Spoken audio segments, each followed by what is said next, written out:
Welcome back. Let's keep pressing on. Mr. Rucker, next witness. State will call Mr. David Dustin. Raise your right hand. Do you swear and affirm that the testimony you should give the court today will be the truth, the whole truth, and nothing but the truth, so help you God? I do. Yes, sir. If you will, have a seat. Get as close to the mic as you can during your testimony. For the purposes of the court record, please state and spell your name.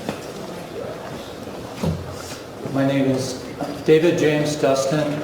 That's D-A-V-I-D-J-A-M-E-S-D-U-S-T-I-N.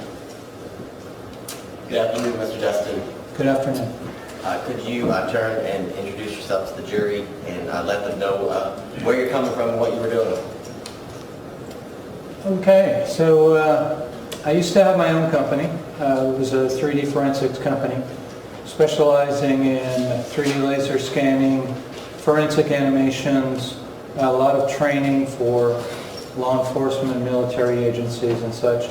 My company was acquired at the end of last year by a company called Faro Technologies. That company is headquartered in Lake Mary, Florida. So of all the things that I've been working on, I have worked on a number of different types of cases, shooting related cases, a lot of vehicular crash type cases where typically I'm working in conjunction with an expert. Either it's going to be a ballistics expert, shooting reconstructionist, or it's going to be a crash reconstruction expert. So I almost always work in conjunction with them in that they direct my efforts and then I provide all the higher end 3D graphic work for what they do. As far as qualifications and as it relates to 3D laser scanning, I've been involved in 3D laser scanning, which was the basis of what I created. And involved in 3D laser scanning since approximately 2010, and I received some laser scan data for a case that I was working on. Happened to be a criminal defense case. And from that point on, I was intrigued by the technology. I would hire someone to perform laser scans for me. Then about 2012 or so, I purchased my own equipment. And since then, I have probably performed easily over 6,000 individual laser scans in most varieties or conditions you can think of. Last week I was in South Korea. I was assisting the U.S. Army with their, what's called their Dense Urban Environment program. So I've been involved in laser scanning and what you do with the laser scanning data for quite a few years. And along those lines, when you got your own equipment in 2012, what, I guess, is the type of training that you received in order to continue to do the 6,000 scans that you've done since? Right. So I was trained by the manufacturer to basically be a certified laser scanner operator. And then when they started their own training program, this is Faro, the company, then it was myself and two other individuals helped them draft the program to create a training regimen, if you will, to take this out and start to train law enforcement agencies. And so I've personally trained over 70 law enforcement agencies, and that includes the FBI, that includes NCIS, that includes actually NCIS on several occasions, and a wide variety of other different agencies across the country. And is one of those agencies that you have provided training or instruction on the Sandy Springs Police Department? Yes, sir, it is. I'd have to go through my notes to see when that particular training was. I believe I actually trained them on two separate occasions. And State's Exhibit 235 and the screen in front of you, is this one of your certificates that you issue after your trainings? Yes, sir, it really is. Okay. So is it fair to say that you trained Officer Gary Morgan? Yes, sir, it is. And how long have you been, I guess, an instructor or trainer for other individuals to use the laser? Oh, if I may, let me go back and check here.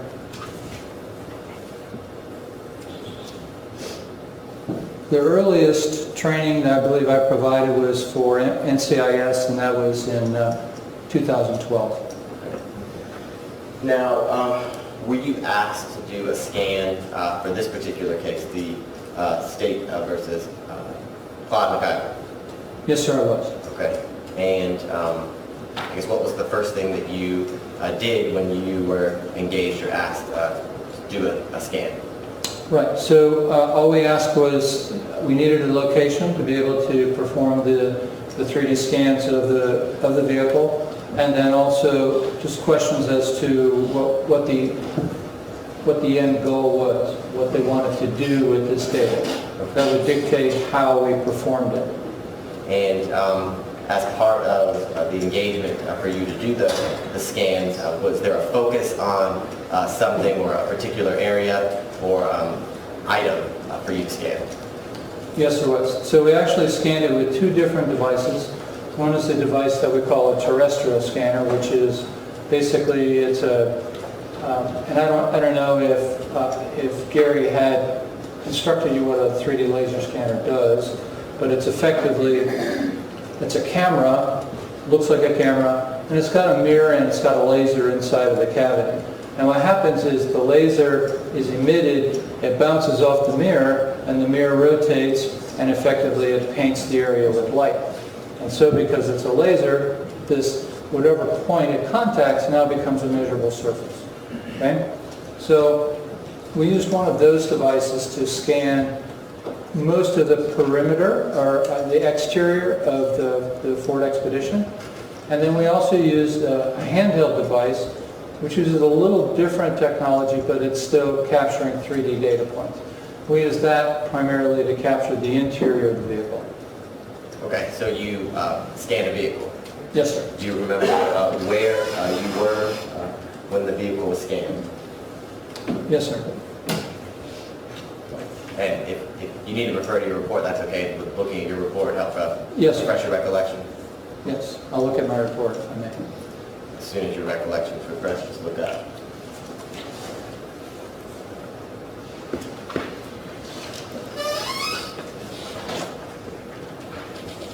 Okay. Is your recollection refreshed? Yes, sir. Okay. And where did you perform the scan of the SUV? We performed it at the polling facility for the district attorneys. Okay. And do you remember who was with you when you performed the scans of the vehicle? It was myself, it was two of my employees. D.A. Rucker was there with us. There were a few other people, but I don't recall their names. Okay. And the scans that you described, the two cameras that you used to describe to do the scans, are those checked and maintained on a regular basis? Yes, sir, they are. And are they calibrated on a regular basis? Yes, sir, they are. And I guess describe to the jury the process that you did when you when you took the scans of the SUV.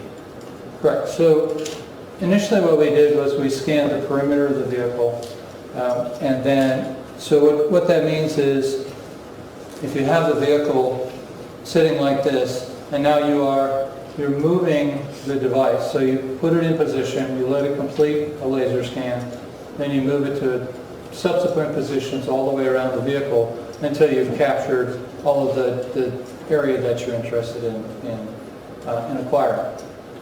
And then the interior portion, which we did with the hand scanner, we call it the hand scanner because one, it fits in your hand and you operate it by hand, so ergo the name hand scanner. And so it's also more flexible, meaning you can reach inside of things and capture data a little more cleanly than you can with a regular terrestrial scanner. And prior to scanning the vehicle, did you receive and review a number of documents related to this case? Yes, we had received some some photographs. I do recall who else was there when we did the scan. Okay. It was Mr. Michael Knox. Okay. And you said you reviewed some photographs. Did you review any reports other than those photographs? I don't believe I did. Okay. And while you were there, were you taking direction from anyone about, I guess, the areas to focus on for the scans? It was evident. Mr. Knox had placed a trajectory rod through the seat, and that was going to be the rear seat and the front seat were going to be primarily the areas of concern. Now, once you were finished scanning the vehicle, what's the next part of I guess, your process? Sure. So then what we do is we take our 3D data and we return to our office and we process these scans. And what that means is, think of a laser scan. Let's say we've done 10 laser scans. Think of 10 pieces of a puzzle. And so what we have to do with the software is then the software merges that together or effectively puts those pieces of the puzzle together. So that's what we do. Okay. And after, I guess, creating those pieces of the puzzle and making the full picture, what was the next step in your process or what you were asked to do by the district attorney's office? Right. So then what we were asked to do was, rather than using the entire vehicle, we wanted to separate out just the vehicle interior. And then there's a process that we can go through and we can create a different type of a 3D model, but it's based on the scan data. So in essence, you're building the interior furniture of the vehicle, the seats, the consoles, things like that. You build it in 3D. So that therefore now you can remove all of the scan data. You have the model that you have created from this 3D data, and now you can use it. And were you provided with information about the occupants of the vehicle for the incident? Just the name of the case, no other particulars. Okay. Were you able to create a video from the scans? I was, yes, sir. Okay. There's one more step that we did. So in addition to taking the 3D laser scans and creating the model of the seats inside of the vehicle, we also created 3D characters to represent the decedent and the accused. And to make the 3D characters, or how did you make the 3D characters? Right, so we use a software called iClone, and effectively what it does is it lets you set the ethnicity. To a certain degree you can do hair color, things like that, minor adjustments as far as the build to the character. And were you provided with the ethnicity, the height, weights of the occupants of the vehicle? Yes, sir, I was. Okay. And were your, I guess, the 3D models of the characters, were they made based upon that information? Yes, sir, they were. Okay. And from there, was a video of your scans and with the 3D models of the occupants created? Yes, sir, the positioning of the 3D characters we actually did in conjunction with Mr. Michael Knox. So what he instructed us to do, so he effectively instructed how we placed the characters in the seat, how they were positioned, positioned the weapon in the right hand of the character representing the defendant, and then also positioning the female character representing the decedent in the front seat. I'm going to show you what's marked the State's Exhibit 288, and just let me know if you recognize it. Yes, sir, I do. And what is State's Exhibit 288? That's a portable hard drive that contains all of the scan data, all of our work product, anything that I believe is related to the case is on that hard drive. Okay. Does it contain the video that we've been discussing that you created? Yes, sir, it does. And have you had an opportunity to review the video since it being created? Yes, sir, here. And is the video on that hard drive the video that you created for this case? Yes, sir, it is. And this time around, the state attendant was remarked to say the 288 into evidence. Mr. Harvey? I think it's premature. I'm sorry to say. Okay, what makes you feel that it's premature? I can tell you if Sure. you want me to say it. No problem.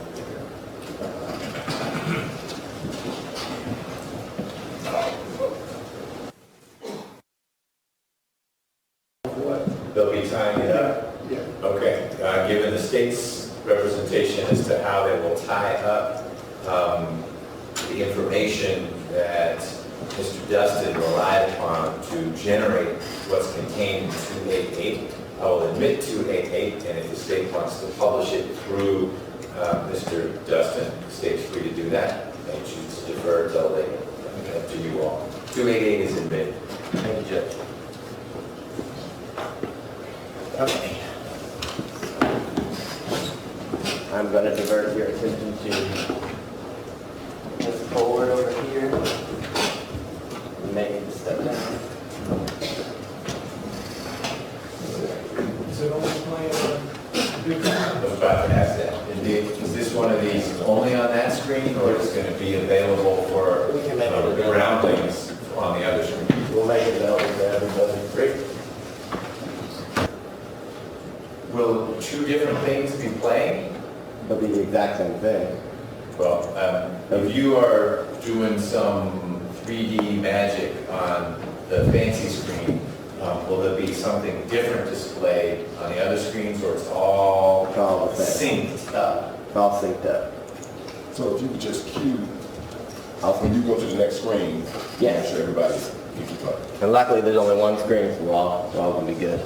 So, Mr. Dustin, can you explain to the jury what they are looking at as the video plays? Correct. So what this is where we have we've created the 3D models of the seats based on the laser scan data.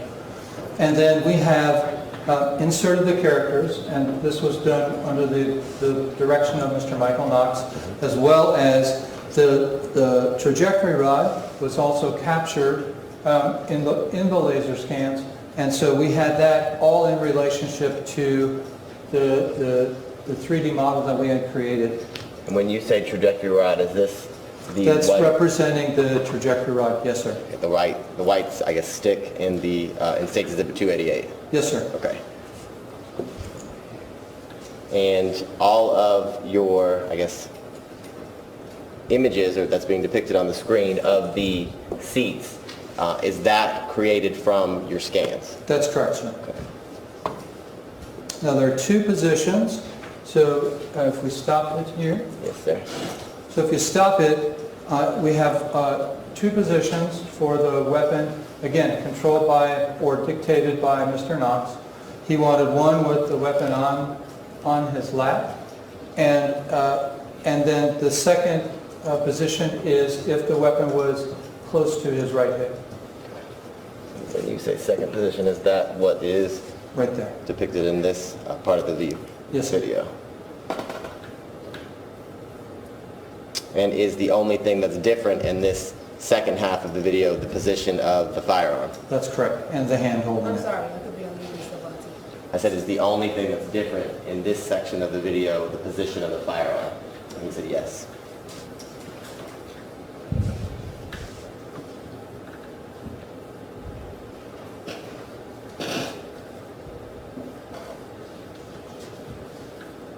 You can sit down, sir. Now, other than taking scans of the vehicle, did you Rico's coming. take any scans of anything else? No, sir, nothing that we use on here. And did you have any other involvement in this case other than the work that we've seen that you've done here this afternoon? No, sir, not that I recall. No further questions at this time, Judge. Mr. Harvey, do you have any questions, Mr. Dustin? I do. Thank you. You can see me okay? Yes, sir, thank you. Hear me okay? Hear me okay? better I than can't do it, I can't do it like Mr. Rucker. I don't have that gravitas. I understand that, well, strike that one. Would I be correct that you do not represent yourself as a crime scene analyst? That's correct. You are not trained in crime scene investigation? That's correct. Or crime scene analysis, correct? That's correct. Or even shooting incident reconstruction, correct? I have actually gone through a shooting incident reconstruction class. Yes, sir. But that's not what you are doing in this particular incident, correct? No, sir, it was not. All right. As a 3D scanning expert, you scan objects in areas and then in conjunction with someone else, you're asked to create demonstratives to assist in understanding spatial relationships. Yes, sir, that's correct. Okay. And would you agree that spatial relationships are important to people's understanding of how things fit together? Yes, sir, I would agree. So that in this particular case for you, for the jury, to visualize something in a fashion perhaps they wouldn't be able to visualize otherwise, correct? Yes, sir, that's correct. Okay. And in this particular instance, you scanned, as I understand it, a 2013 Ford Expedition, correct? Yes, sir. Really wasn't an Eddie Bauer Ford Expedition, it was a King Ranch Ford Expedition, do you remember that? But that's, I don't recall the differentiation, no, sir. right. But, well, because you put Eddie Bauer's in your report, it's really a King Ranch. The expedition was scanned as a whole. I think the first thing that you told us was that you scanned the perimeter of the vehicle. Yes, sir. Right. Did your scan, when you scanned the perimeter of the vehicle, did your scan include the doors? Yes, sir. The car, the vehicle that you scanned was a fully intact vehicle. It had 4 doors on it, correct? Yes, sir, that's correct. Okay.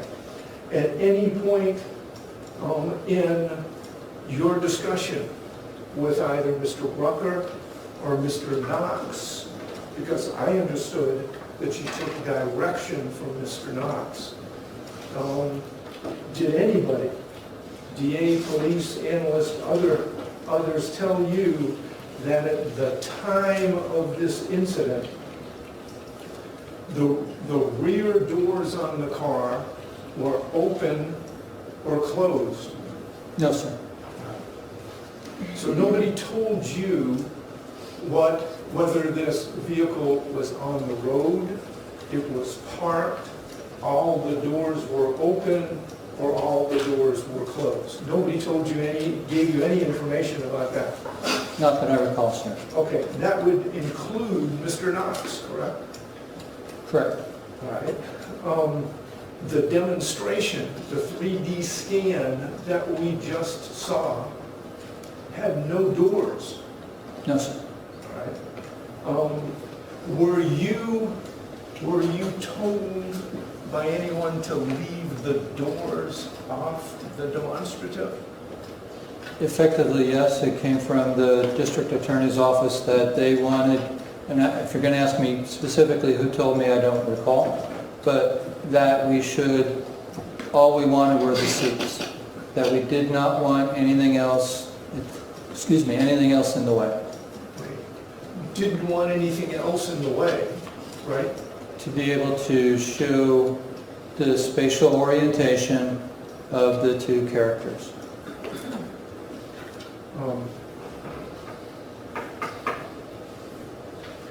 So you were specifically told that the only thing of interest was did you say spatial orientation of the interior? Yes, that was the goal.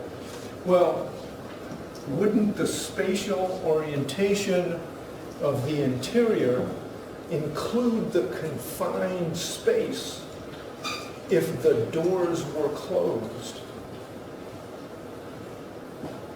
It could, yes, sir, It could? but then you can't see through the doors to see the relationship of the occupants. And you can't tell where the doors were on the demonstrative, correct? That's correct. Okay. Then I understand you to tell us that there are spatial relationships that you can't see in this particular demonstrative, correct? That's correct. Because the vehicle had physical doors, correct? I'm going to object to ask and answer. We've established there were doors on the vehicle, they're not in the video, he's explained, because if they were, you couldn't see what was inside. Okay. But there are also physical restraints in scenes, something that crime scene analysts refer to as spatial constraint, correct? Clarify, please. When you're attempting to do a 3D of a physical environment, you know that there are spatial constraints that become important, correct? There is something called spatial constraints. Sure. Yes. And did you or did anybody tell you how far, if at all, the armrests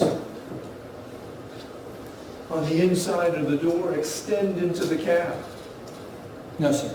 Did anybody tell you at what height the armrests were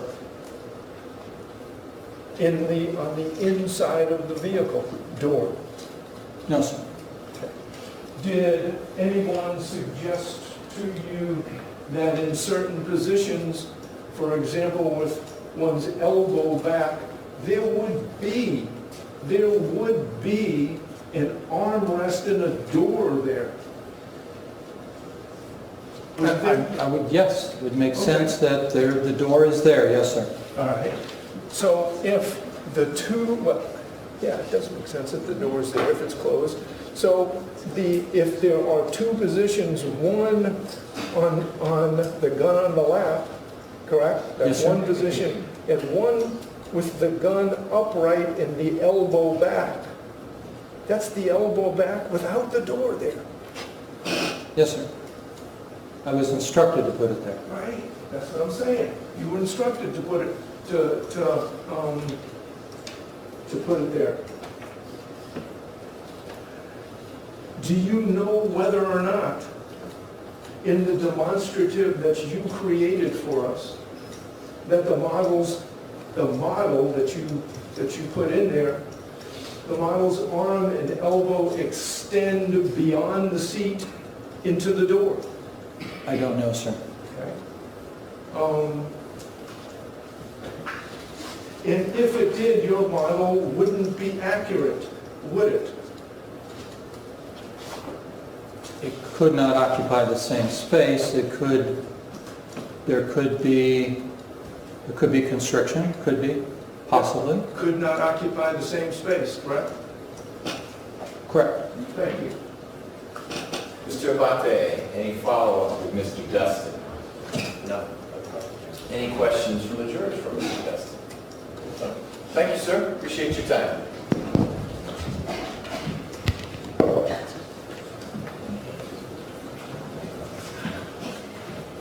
Next witness.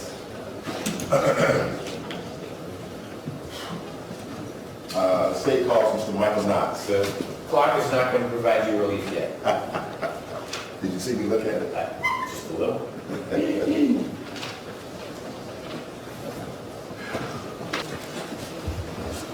raise your right hand, sir. Do you swear affirm the testimony you're about to give this court is the truth, the whole truth, and nothing but the truth? I do. Please be seated and state for the court your first, your last name, and the spelling of the first and the last name. My name is Michael Knox. That's MichaelKnox.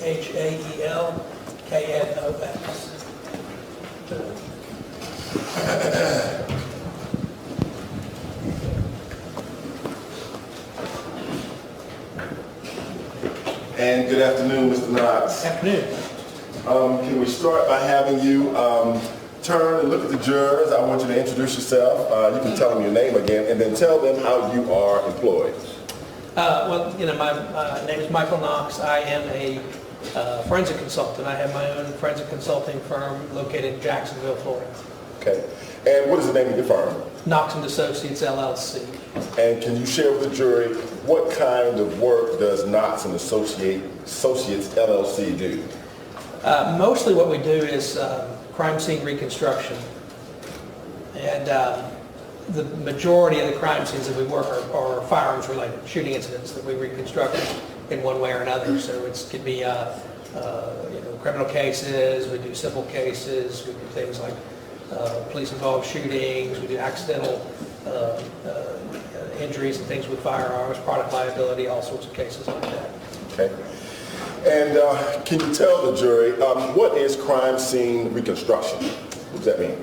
Well, basically, what I do as a crime scene reconstruction is to look at physical evidence to figure out what it says about how something took place. So when we're talking about shootings, typically we're looking at things like bullet trajectories. So if a bullet strikes something and we're able to discern things like where did the bullet come from, what direction was it headed when it struck whatever it hit. We look at things like positions that people were in when they were struck with bullets. We look at relationships, distances between people, things like that during the course of a shooting or some type of criminal event. The sequence of events, we try to put things in sequence sometimes to figure out what happened first and what happened next, things like that. Okay. And can you share with the jury a little bit about your educational background, your experience, and your training that allows you to perform work at Knox and Associates as a crime scene reconstructionist? Sure. For education, I have a bachelor's degree in mechanical engineering from the University of North Florida. And I have a master's degree in forensic science from the University of Florida. Don't hold that against me. Because you are in Bulldog territory. Yeah, I am. I'm always careful to say University of Florida when I'm up here. So, Okay. and I'm almost probably a couple weeks away from being done with a PhD in criminal justice from Nova Southeastern University. With respect to experience, most of my background comes from law enforcement. I was a police officer and detective with the Jacksonville Sheriff's Office for over 15 years. Spent about 5.5 years in uniform working patrol, DUI enforcement, and then I spent 7 years in the crime scene unit there. And then 3 years as a traffic homicide investigator before I left and went into my business.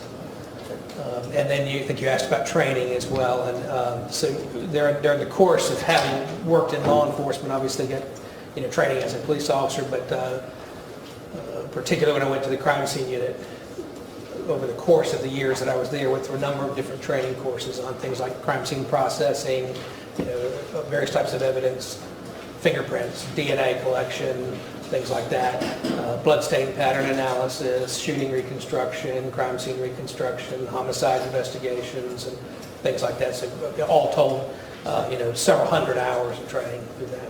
Okay. And can you tell the jury you were asked to perform work with respect to this case? Yes.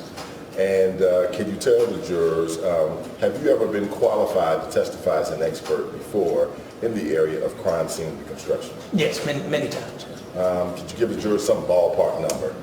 Probably around 100 times or so. Okay. And at this time, Your Honor, I would just like to tender Mr. Michael Knox, soon to be Dr. Michael Knox, right? Yes. As an expert in the area of crime scene reconstruction. Mr. Harvey, any objection to qualifying almost Dr. Knox as an expert in the field of crime scene reconstruction? No, I have no objection in qualifying, but not Dr. Knox yet. All right. So, witness Knox, you are qualified for the purposes of this proceeding as an expert in the field of crime scene reconstruction. Thank you. Can you share with the jury, did you receive some items from my office to look at in order to kind of get started in performing your work? I did, yes. I actually got I think the original things we got were photographs that were taken of the vehicle the night of the incident, as well as I think some of them may have been taken the following day as some processing was done. I received a copy of the autopsy report and had some GBI lab reports, which is that's sort of typically when we get cases, we'll get documents about those same types of documents, review those, get an idea of what's involved, and then look at whether or not we need to come look at evidence or examine vehicles or go out to a scene or things like that. Okay. And can you tell the jury what were you asked to do? This was pretty much a straightforward shooting reconstruction type issue. The biggest issues being to try to figure out things like, you know, where was Mr. McIver seated and how was the firearm positioned, you know, those sorts of things. I also looked at some issues related to the firearm about whether or not the hammer was cocked, or, you know, I did some test firing and stuff with the revolver itself. Okay. And in connection with the work that you did you prepare an official report? I did, yes. Okay. Take a look at States 289. Can you tell the jury you recognize and can you identify that? I do. This is a copy of my report. Okay. And, Your Honor, like I've done with other witnesses, I would tender 289 to be made a part of the record, understanding it does not go out to the jurors. I'll wait for that. With that proviso, Mr. Harvey, any objection to 289 being admitted into the record? No, sir. So, Okay. And Mr. Knox, if you want to refer to your report at any time to refresh your recollection, that's fine. Just make sure you let us know. Sure. Okay. Now, can you tell the jury, after receiving those items from my office and having a chance to look at them, can you tell the jury, did you actually travel to Atlanta and look at the actual vehicle? I did. I came up and actually examined the vehicle. Was able to do things like photographs and measurements and things like that, and also had the opportunity to examine the firearm and some of the evidence. Okay. And can you tell the jury, when you came to look at the vehicle, do you know what date you came? Do you have that information? I'll have to refer to the report. I think it may be in here. Let's see. I don't think I have the actual date written in here in the report. Okay. It was shortly after I received this case, which was February 15th of 2017. So we're looking probably late February or early March of 2017. Okay. And can you tell the jury, when you saw the vehicle, where was it? It was stored at a police lot. It was a secure lot where there was evidence vehicles. There's actually, if memory serves me, there's a locked cage area in the back of this particular lot where evidence vehicles were stored. And then at some point, the vehicle was actually removed from there and was taken to a warehouse that I believe was a district attorney's warehouse. Yep. And when you saw it, was it at the Fulton County DA's warehouse? Yes, yes. And I've actually went and looked at it on 2 different occasions, and it was there both times. Okay. And can you tell the jury, the first time you came to see it, who was there? The first time I came to see it, I know you were there. I believe there was an investigator from the DA's office that was there, and I can't recall, but it seems like there might have been a detective from Atlanta PD that was there at the time, or may not have been there right when I saw the vehicle. But Okay. and then I also had with me a gentleman by the name of Mike LaForte for the court reporter. That's L-A capital F-O-R-T-E, who works for me and assisted me. So he was with me as well while we were looking at this vehicle. Okay. Was Mr. David Dustin there at that time? Not the first time, the second time he was there. Okay. So let's talk about the first time. Can you tell the jury, what did you do the first time you saw the vehicle? Well, first time, the first thing I did is that the seats were not in the same position. So what we did is took the photographs and then repositioned to get of primary interest is the right front seat, the seat that Ms. McIver was in. Get it back in the correct position as the way it was documented when they took photographs of the vehicle the night that this happened. And then took obviously photographs all around the vehicle, measurements of various different parts of the vehicle, and then looked at the bullet hole through the seat. The bullet actually perforated the right front seat from behind, went through the seat, and then came out, and of course that's the bullet that struck Mrs. McIver. So documented that, kind of opened the back of the seat, you can sort of unzip it and get inside to see what was in there, and then documented where the bullet passed through, where it came through, and then used a trajectory rod in order to basically illustrate that, to show the path of the bullet as it went through the seat. And when you use the word trajectory, can you explain to the jury what does that mean? Well, trajectory basically just means path. It's when we're talking about a bullet trajectory is the path that the bullet took as it flies from the muzzle of a firearm to whatever it hits. What we're really looking at here is what's called terminal trajectory, or basically where the bullet strikes something. And in this case, the first thing it hit is the seat, and it passed through the seat. And so what we can do is document the path of the bullet as it went through the seat. So that's basically showing a portion of the bullet's trajectory from muzzle to where it finally came to rest. Okay. And can you tell the jury, when you unzip the front passenger seat, can you tell them what do you see when you unzip the back of the seat? Inside the seat, there are some components. In particular, there's sort of a plastic piece that runs down the middle. I think that's part of the ventilation system for the seat, but there's a plastic component through there. Of course, before unzipping, I could see the entrance hole where the bullet went through the material in the back of the seat. Once you unzip it and lift it up, and I could see where the bullet struck this plastic piece that's inside the seat, and it actually perforated that and continued all the way through all the cushion and everything, and then came out the other side through the material and out the seat. Okay. So after repositioning the seat, taking measurements, photographing, inserting the trajectory rod, what did you do next? After doing that, what I did is I actually got in the vehicle with the trajectory rod in place in order to see, the alignment and how a person would fit in there. And I mean, obviously, I'm not the same size as Mr. McIver, but what I'm doing is getting a sense of, if you're sitting in the vehicle, where is this trajectory rod pointing relative to a person's body as they sit in the back seat, so that I could basically understand where could the gun have been, what are the limits, how far back can it be, how far forward can it be, and if it's at any given position, where is it laterally, side to side, where is it vertically, up and down, so that I can know and at least understand what are the limitations of where that gun could have been. Okay. Did you do anything else during that first visit to Atlanta? Just documenting photographs, measurements, and all that. Okay.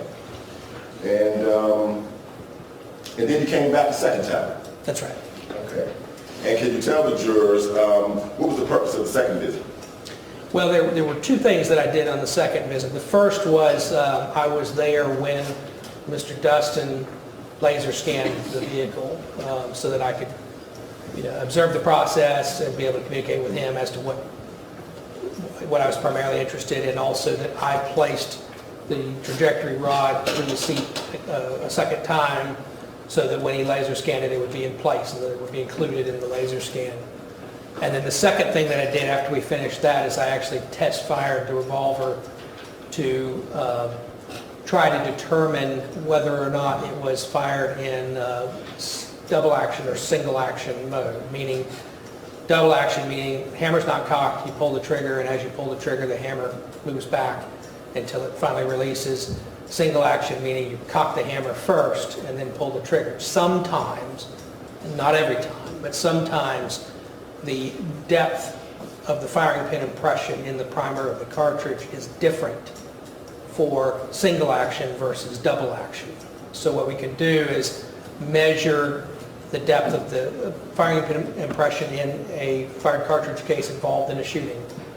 And then we can take a sample, take a particular firearm, fire it single action a certain number of times, fire it double action a certain number of times, and then look at the depths measured for each one of the samples and then see whether or not they're different. And if they're different, whether or not we can tell if the impression made by the incident cartridge, the one that was actually fired in the actual shooting, can be distinguished between one or the other based on that depth. So that was the test firing that I did the second time that I came up. Okay. And can you tell the jury what were the results of that test if you did it? What actually ended up happening is that the two different modes produced very similar depths. So there was not enough difference between them to be able to distinguish one from the other. Because what we're doing is basically a statistical analysis to figure out whether one is sufficiently different from the other to be able to discern. And in this case, you couldn't tell. The depths were very similar, so there would be no way to really discern whether the gun was fired single action with the hammer cocked first or double action with the hammer not cocked first. Okay. And can you tell the jurors during the second visit, did you also look at the trajectory with respect to the angle of the trajectory? Yes. Can you explain that to the jurors? Well, what it did is with the trajectory rod in place through the seat is we'll measure the angle, and typically what I use is a digital angle finder. So it's like a short level I can place on it, and then it'll read out an angle, tell me what's the angle of inclination up or down for that particular rod, the way it's positioned. And so that gives me at least a very good approximation of what the angle was. Okay.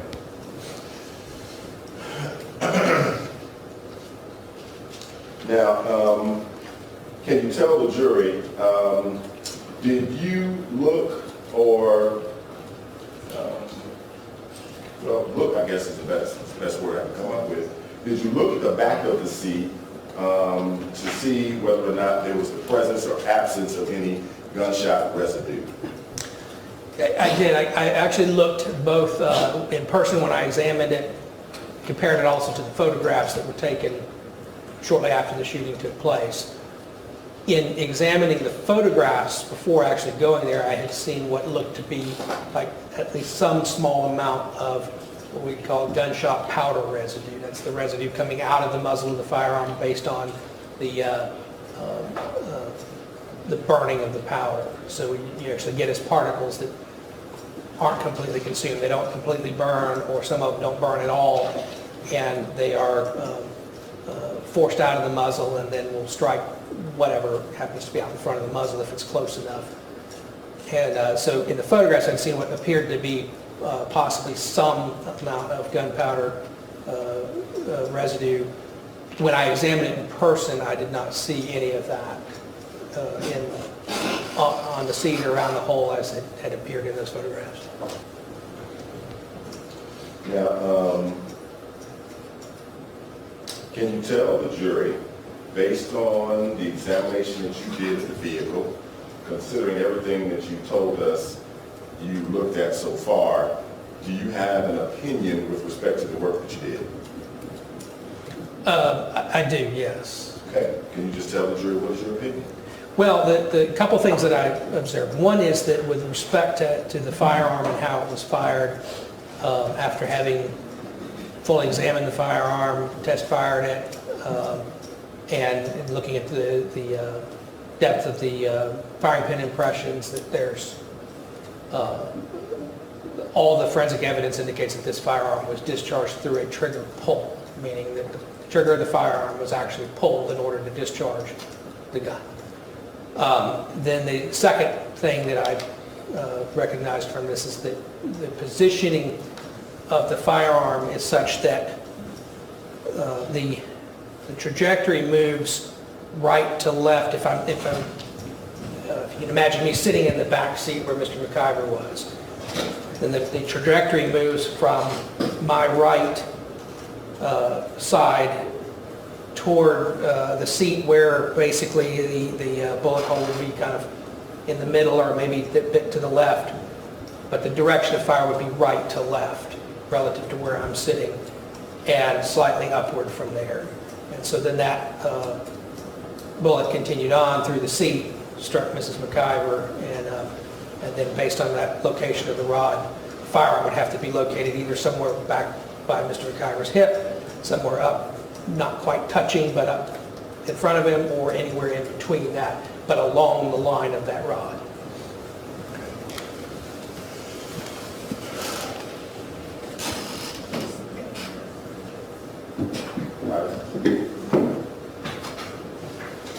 To left, Yes.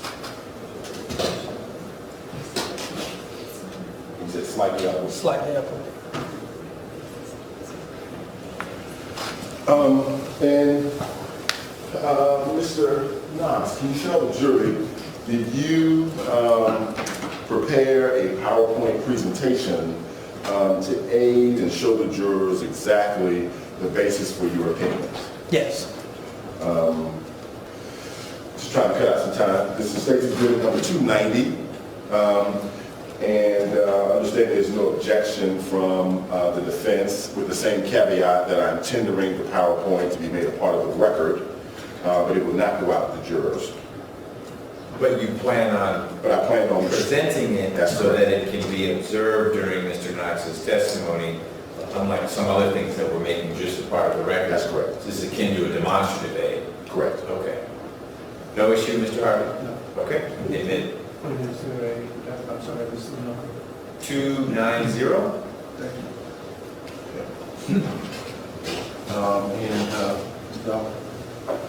And just for the record, can you just look through it and make sure that that is actually your PowerPoint? It's got 56 pages, right? Yes, I believe that is correct, and yes.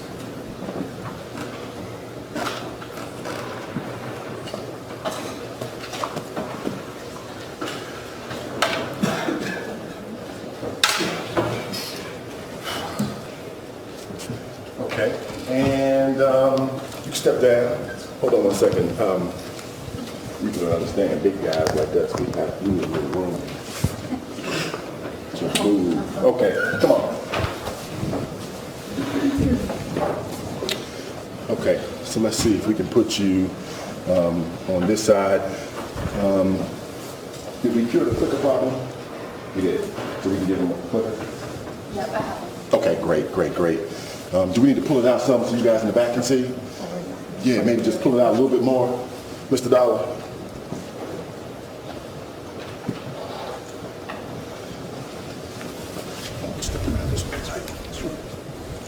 Okay, can you see it from where you're standing? I can. Okay, I'll stand here on the other side.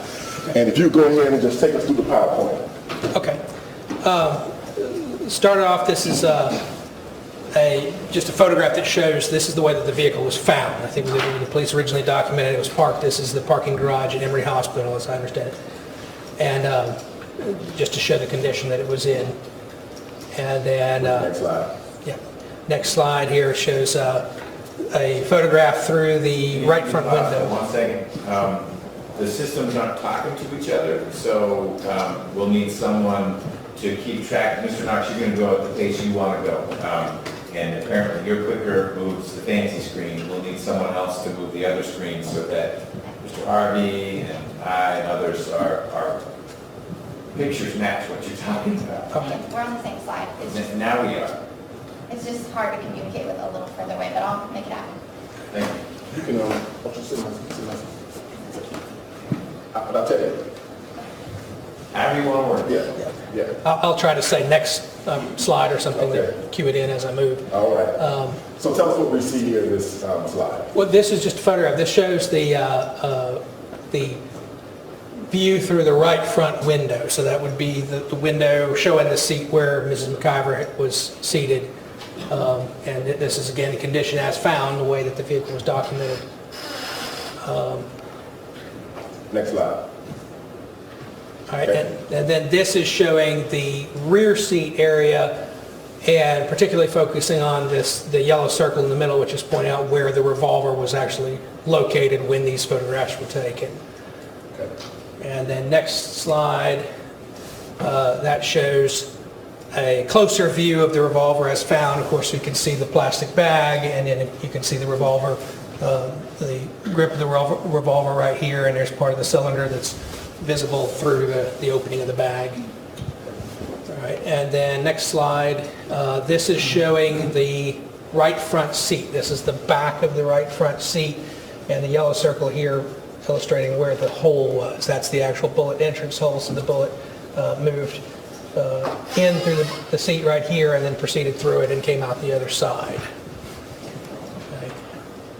And then this is a close view of the hole, showing what I was talking about, where there's some evidence of possible gunshot powder residue around the hole here. Now, there's not a lot of it around here, and of course the firearm was in the bag at the time that it was discharged, so that would affect how much would end up here, but there appears to be at least some of that residue there. And then a little bit closer view, just so you can see it, these sort of grayish specks right in here would be consistent with gunshot powder residue.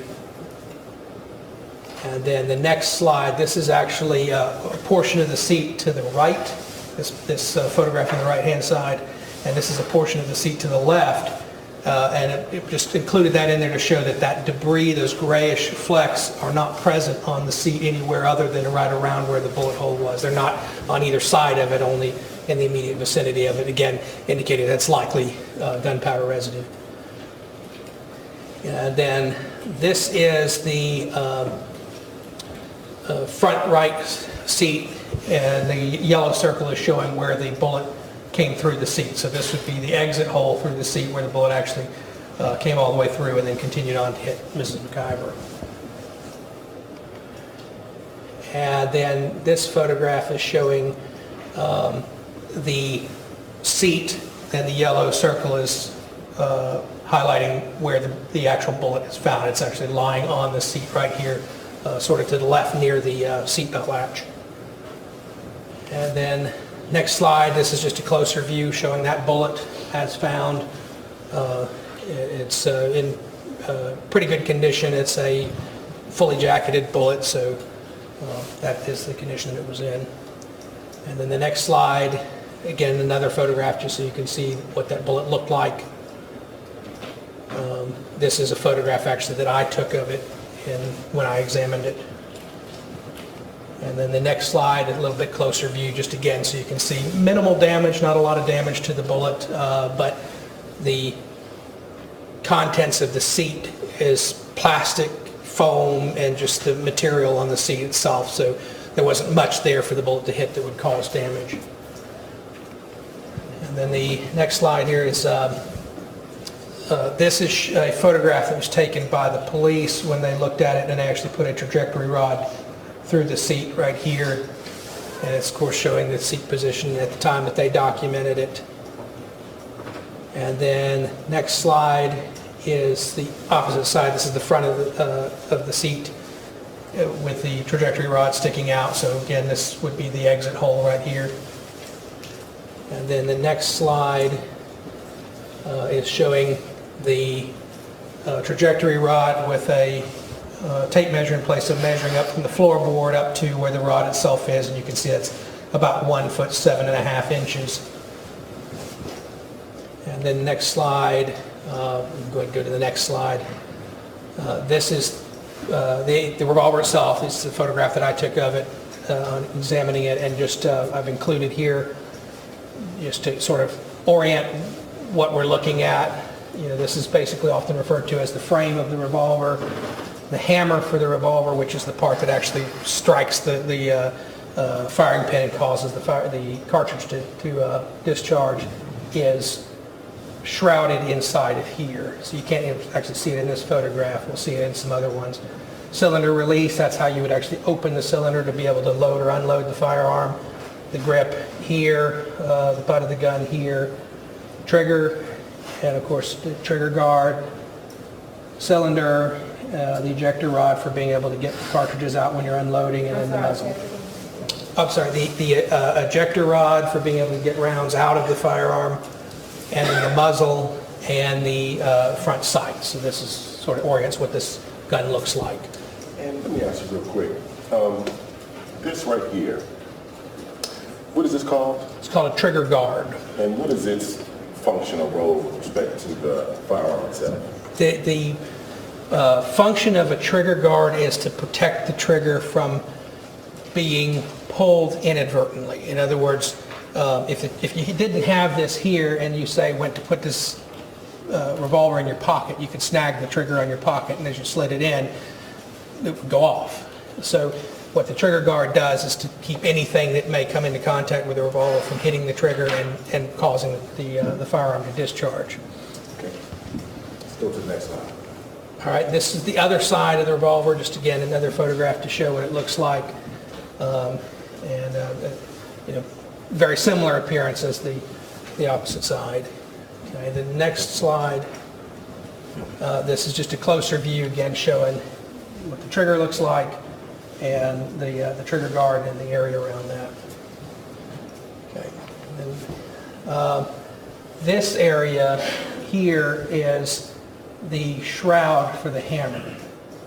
And if we move to the next slide, you'll see that this view here is actually showing where the hammer is on this revolver. In the upper right here is, by comparison, this is what a revolver that does not have a shrouded hammer looks like. So the hammer actually sticks out and has a spur on the end of it. The spur's main purpose is that you put your thumb on it and use that to cock the hammer. But what happens is that revolvers that have a hammer spur like this are subject to getting snagged, things like that, or even possibly if you were putting it, say, in a pocket, the hammer spur could get caught on your pants and cause it to be cocked as you were sticking it in there, even though you didn't intend to. So the revolver that was actually used in this case has what's referred to as a shrouded hammer, where you can actually go to the next slide, where the hammer is protected by a portion of the frame so that this spur here just barely sticks out, enough that you can put your thumb on it to cock it, but it's designed to lessen the likelihood that the hammer spur gets caught on something. Not just for causing it to be cocked without you intending it to be, but also so you can get the gun in and out of a holster, in and out of a pocket or something. This is a smaller revolver that's generally intended to be concealed, the kind of thing that a woman might put in her purse, somebody might carry in their pocket. And so that's the idea, is to keep this hammer from getting snagged, so if you went to retrieve the gun, it wouldn't get stuck and you're not able to get it out. The hammer, as we see it in this photograph on slide number 25, is in single action or double action?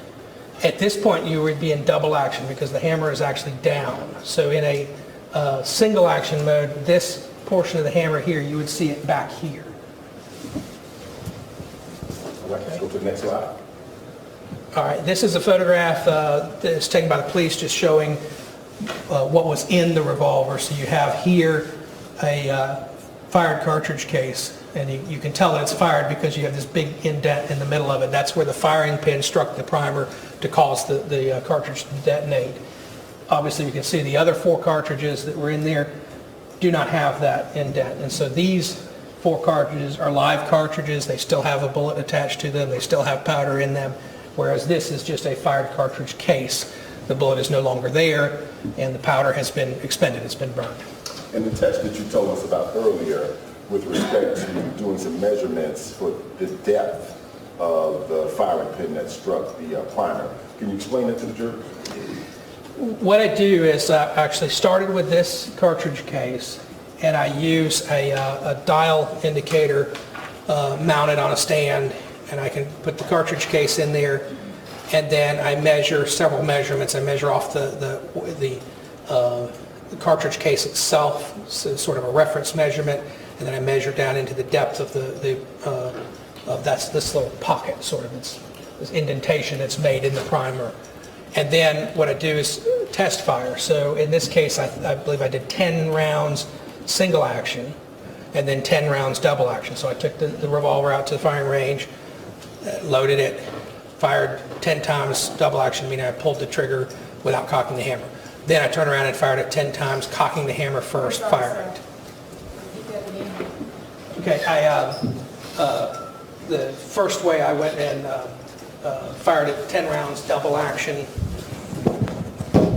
A little better? Okay. Meaning that I pulled the trigger without cocking the hammer for each of those 10 rounds.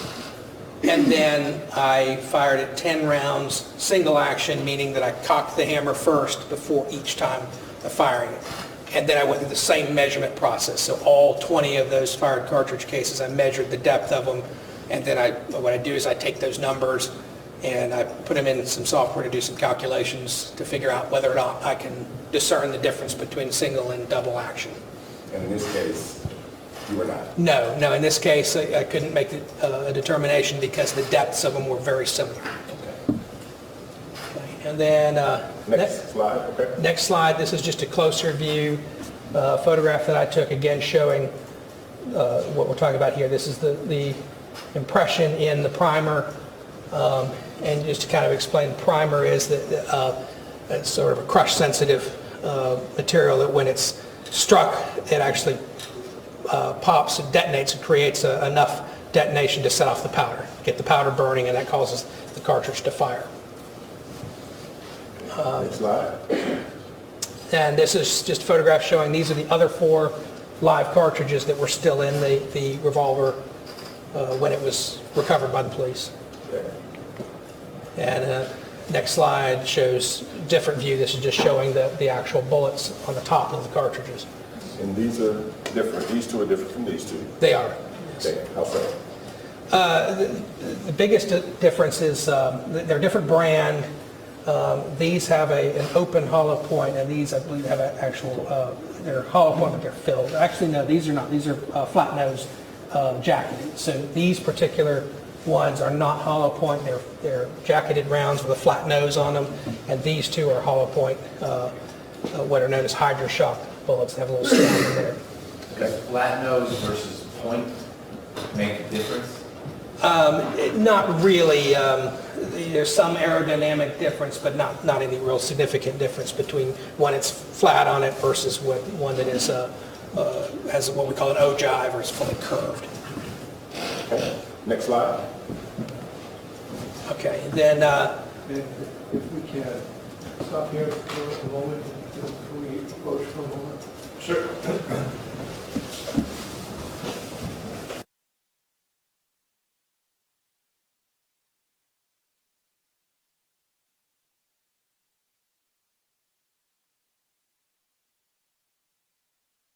and so this is just kind of a side view showing the rod. Next slide. This is showing I discussed about having peeled back or opened up this this material on the back actually unzips from both sides, lifted it up, and then that's the plastic piece that I was referring to where this red circle is showing where the bullet hole went into the plastic, perforated that piece of plastic. And then next slide shows this is the trajectory rod as it comes across the front seat. So this is the front right seat right here, and then a measurement up from the front right floorboard up to where the trajectory rod. And what is that height? That is actually 1 foot 9 inches to the tip of the rod, and that's basically how high it was at the front edge of the seat. And then this is just showing what we did is put a protractor. This protractor is aligned with the plane at the back of the seat, and then you can see the angle of the rod. So this edge of the protractor right here would be straight into the back of the seat. like that. Okay, and so you actually have here, instead of a right to left angle that's about 15 degrees from off of the straight in, it's moving right to left. And then this slide is showing the angle finder placed on here, again showing that this, as you move from the back of the vehicle toward the front, that the rod is moving upward at an angle of about 2.4 degrees. That's approximately what the angle would be based on how that rod is positioned in there and where it centers in those holes. And then the next slide is showing the seat, just to show the distance between the back of the seat, so that this tape is coming straight off the rear seat up to the back of the front seat, and you can see the distance there is about 9 inches.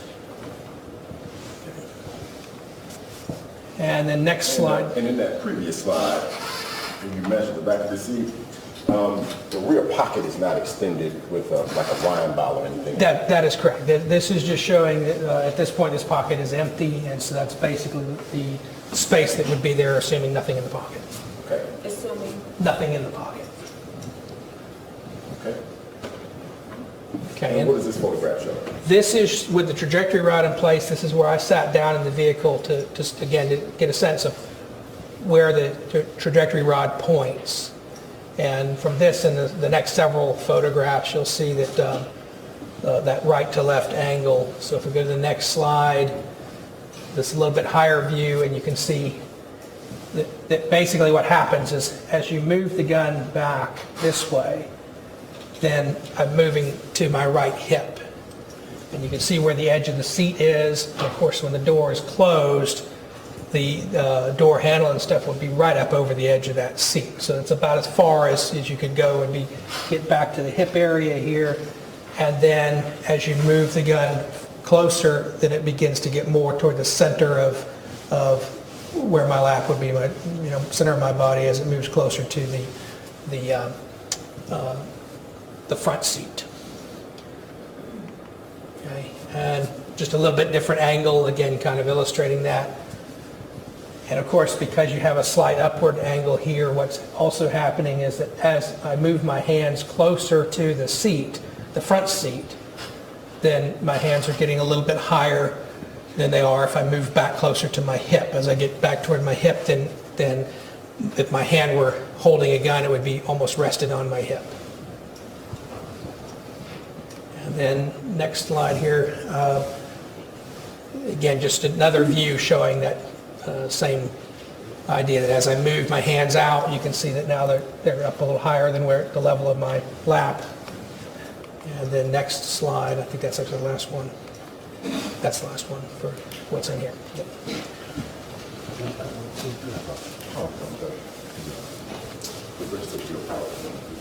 I'm sorry. Let me get you back on the stand before I ask a question. Okay, then we'll need to move if he's going to be on the stand. Yep.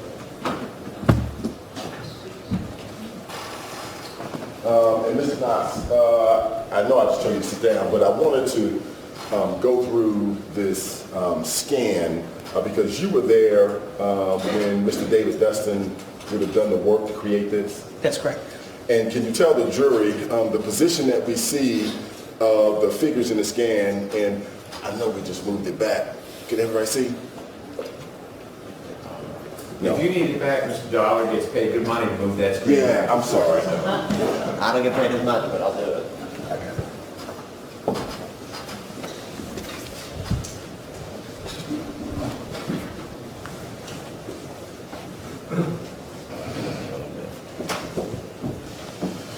Now, if you could just keep your voice up, and if you would, the information that Mr. Dustin received with respect to the placement of the figures we see in the scan and the trajectory rod, and in particular the placement of the hands for the person in the back seat, can you explain to the jury where did that information come from? That's basically what I relayed to him. So what happened is he came out and laser scanned the vehicle, which gives him all the measurements that he needs to be able to create this computer model. And then when it came to positioning the people who obviously were not there when he scanned it, then he conferred with me, and I described, given the trajectory rod and the positioning and stuff, as I found it, as I worked through with the trajectory rod. So this is illustrating basically the various positioning, how the firearm would be moved. So if you went from the hip or out front, then that's basically the way it would move. So that right to left, and then moving up to the seat this way. And can you tell the jury the science that you use to do your analysis and your examination? Does it allow you to tell the jury like exactly where specifically Mr. MacGyver's hands would have been at the time that the trigger at the time that the gun discharged? No, what we get is what I would call them boundary values. So what I can tell is boundary values, yes.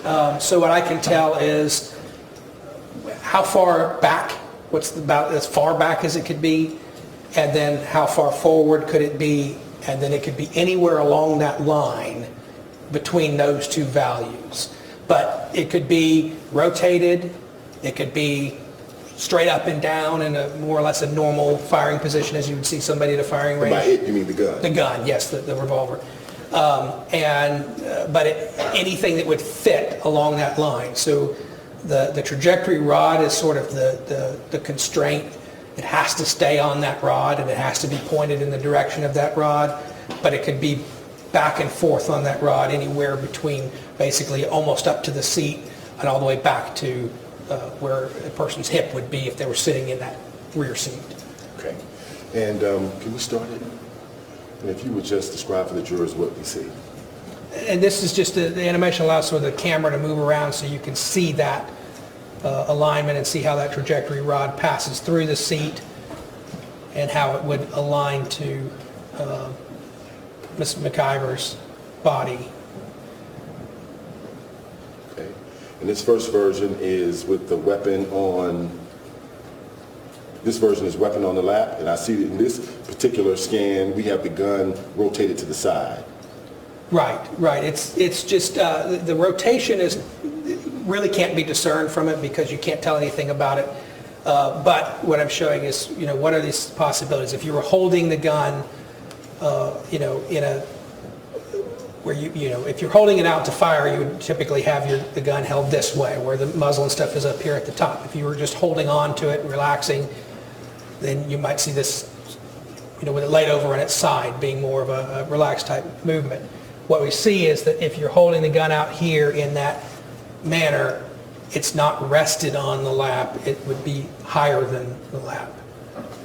And then if you bring it back, as you see, and I think it shows in the other view, when it moves back toward the hip, then it can actually be rested against the hip.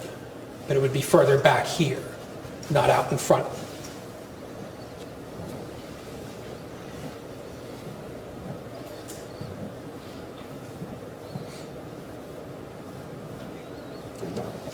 Yes, run to the end.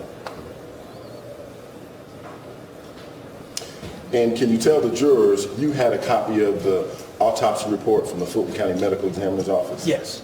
And can you tell the jury, in consultation with Mr. Dustin, were you able to provide height and weight for Mrs. MacGyver? Yes. Based on other documents that you received, were you also able to determine height and weight for Mr. MacGyver? Yes. And were those height and weight determinations for each of them the basis for the size of the models that we see in this particular scan? Yes. Let me show you an exhibit. It has been marked as State's Exhibit 281A.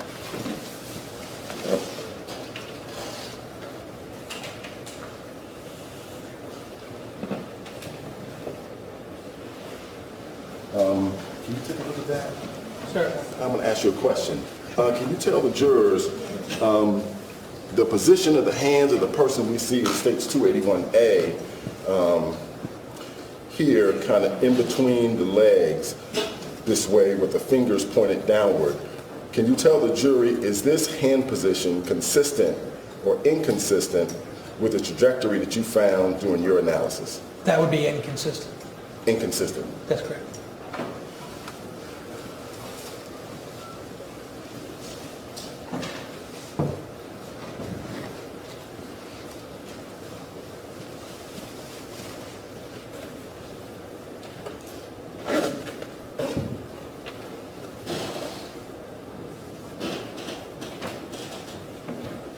This is State's Exhibit 285A. Again, can you take a look at this photograph, and if you could tell the jurors the position of the hands in this photograph, wherein the fingers are in a slightly downward position. Can you tell the jurors, is that hand position consistent or inconsistent with the analysis that you did in the vehicle with respect to trajectory? It would be inconsistent. I believe that's all my questions. Thank you, sir. Mr. Harvey?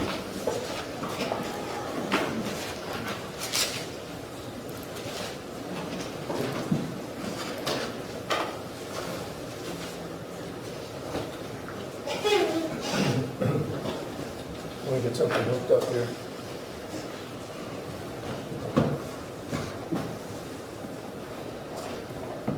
I'm sorry. Oh, that's fine. Would you let me ask a couple more questions before you get started? Okay, let me use your word. I will. That's it. Look at that bartering going on. That's a deal. Can they keep trying to plug this in while you do that, Mr. Rucker? Yes. Rick, why Where don't you you going? come on into the well and ask while their technical specialist. Yes, yes, yes. I want to show Mr. Harvey a demonstration. It's not a fair representation. It's not a co-host. Before I go through any objection. Do I have any objections?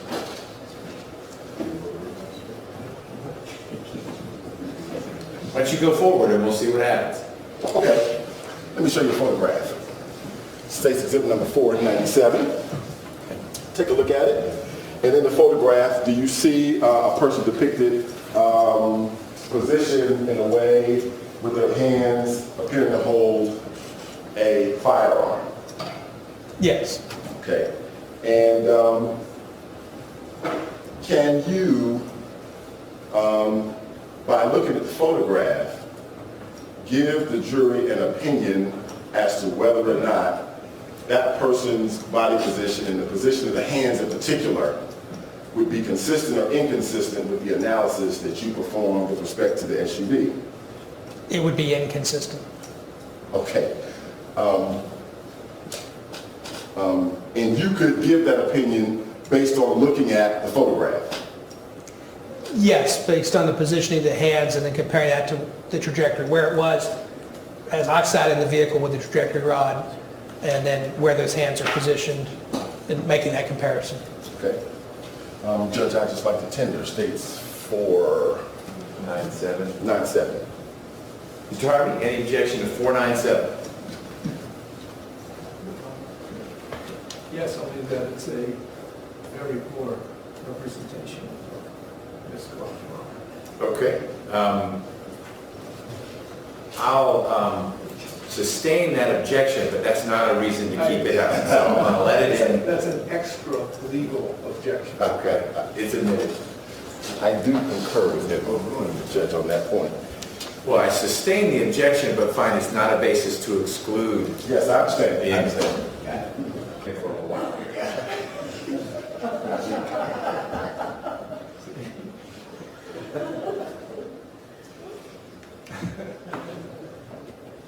I'm sorry, man. Was this during Mr. Harvey's cross-examination?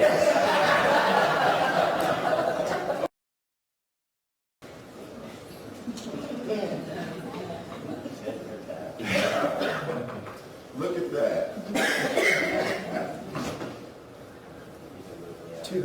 To continue, Give the jury an opinion as to whether or not that person's body position and the position of the hands in particular would be consistent or inconsistent with the analysis that you performed with respect to the SUV? It would be inconsistent. Okay. And you could give that opinion based on looking at the photograph? Yes, based on the positioning of the hands and then comparing that to the trajectory, where it was as I sat in the vehicle with the trajectory rod, and then where those hands are positioned, and making that comparison. Okay. Judge, I'd just like to tender states for 9-7. Mr. Harvey, any objection to 497? Yes, only that it's a very poor representation of this club. Okay. I'll sustain that objection, but that's not a reason to keep it out. So I'm going to let it in. That's an extra legal objection. Okay, it's admitted. I do concur with him, Judge, on that point. Well, I sustain the objection, but find it's not a basis to exclude. Yes, I understand. I understand. I know you're going to plug in for a while.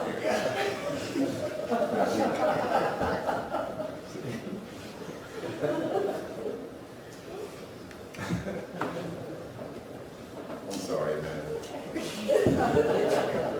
Was this during Mr. Harvey's cross-examination? Of Amanda. Okay, and this is inconsistent with your finding? That's correct, yes. Okay, all right. Thank you. That's all my questions. All right, Mr. Harvey, the device is plugged in.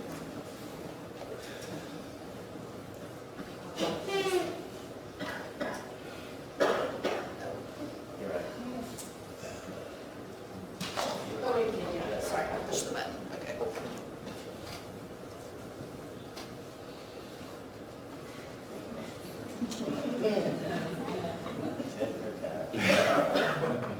Look at that.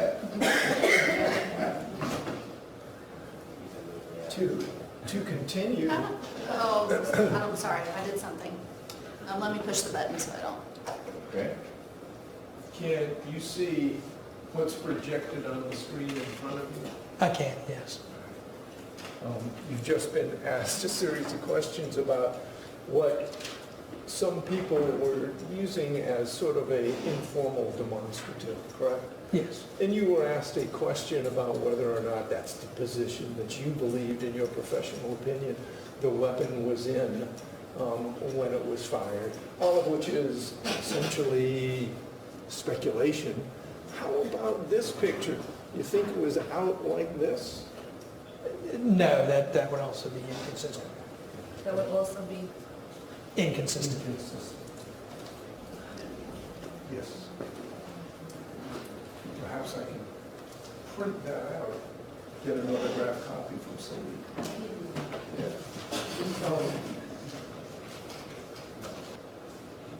You took us through, Mr. Knox, a number of slides that dealt with your analysis of this particular reconstruction, Yes. correct? And I think some of the last things that you told us were that we were talking about this, you mentioned the word science. There's some science that you used in coming to this, whatever conclusions that you came to, correct? That's correct. And one of the things that's important to do in doing reconstructions are the science that you use in crime scene reconstruction, correct? That's correct. And essentially, tell us what the foundational theory of crime scene reconstruction is. Well, what you're doing with crime scene reconstruction is applying various types of science to be able to look at physical evidence and then compare that to the event. So in some cases, the physical evidence might show you something definitive in and of itself. Some cases, what you're doing is using physical evidence to compare to, say, an account of how something occurred and then determine whether it could have happened based on the physical evidence or could not have happened. So it's a matter of applying different types of science depending on what you're looking at. For example, you're looking at the physics and mechanics of how that firearm, that bullet would travel from the firearm through the seat. And, you know, we know it doesn't turn corners, it doesn't do things like that. It's going to travel over a short distance, what is roughly a straight line. And so the firearm would have to follow that straight line. So that's what we're applying for that. There are some principles by which you attempt to perform your reconstructions, correct? And that's what a CSI is, if I'm seeing, a CSR is. That's correct. And some of those, for example, include causal connections, correct? That's correct. Superpositions, you know what I mean by superpositions? Yes. Could you tell us what I mean by that? Well, when you're talking about superposition or in crime scene reconstruction, you refer to a principle by a man named Nicholas Steno, who basically postulated the principle of superposition with respect to the strata of earth layers. But we apply the same principle in crime scene reconstruction. And so essentially what that principle is that if I have this here and I have that right there, I can tell you coming into the crime scene that this was deposited after this was, because one layer overlaps and is on top of another layer. And so we do the same thing in crime scene reconstruction. Peel back the layers and you can tell that certain things happen in a certain sequence based on where they fell on the layer. So that would be the principle of superposition. Sure, it's layering, essentially. Essentially, yes. You know, when you view a particular scene, you can tell, like you just said, that there are layers of certain things so that you can get an idea of how things either occurred in the manner in which they occurred, the timing of it as well, correct? Right. Okay. There are a number of other things, chronologies, for example. You may want to take that into consideration. There's also spatial constraints. That's correct. That can inform your decisions and opinions, correct? That is correct, yes. There are some of the things that you might see at a crime scene when you're attempting to reconstruct it also inform your ability to determine what happens within those spatial constraints, correct? That's correct.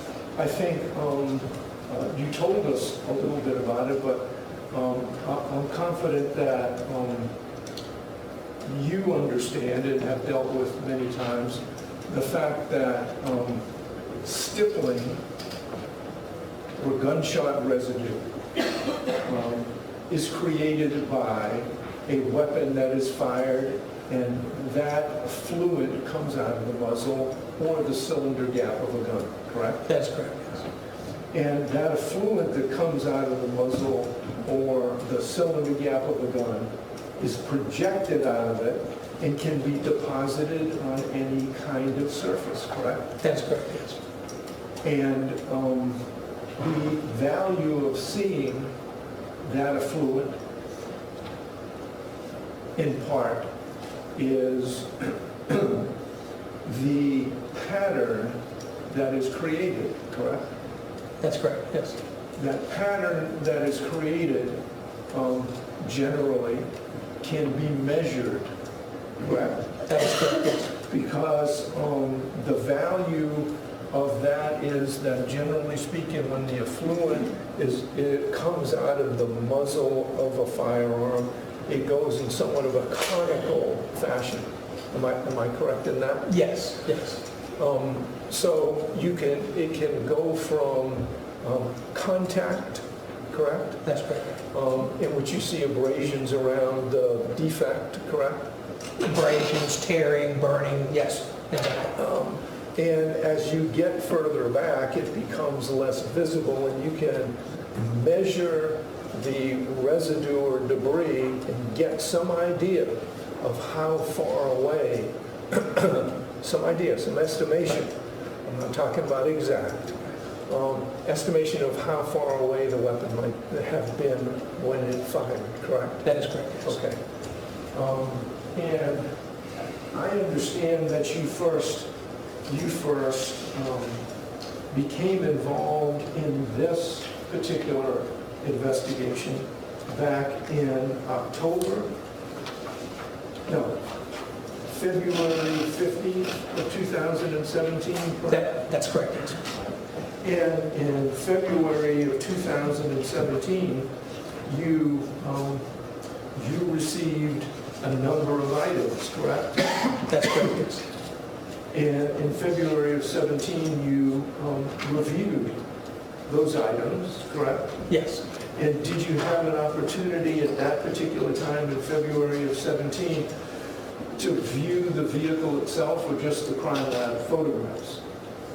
Initially the photographs, and then shortly after receiving that, I actually came up and saw the vehicle in person.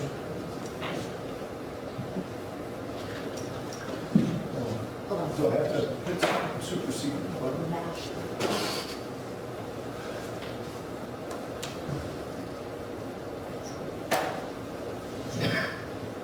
Am I getting non-color? This is your slide, number 9. That was one of the slides that you received from the district attorney's office in order to evaluate the case, correct? That's correct. Same thing with your slide number 10.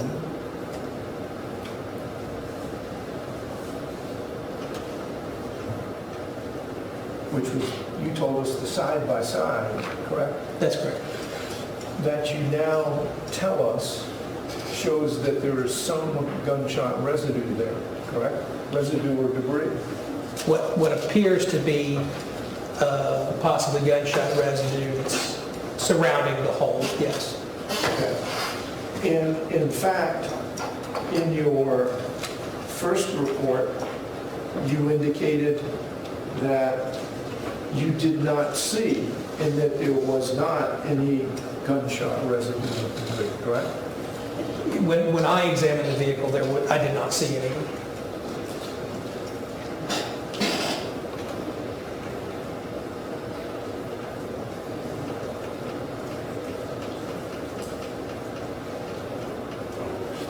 I also understand that in your current PowerPoint that you've shown us, you identify an area around the defect in the back of the seat as containing debris or residue, correct? That's correct. So now we've come to the position that there is in fact debris and residue there, correct? That's correct. The muzzle to target test that you know about and that you've done before simply requires you to take the same gun and the same type of ammunition and fire it into a target, correct?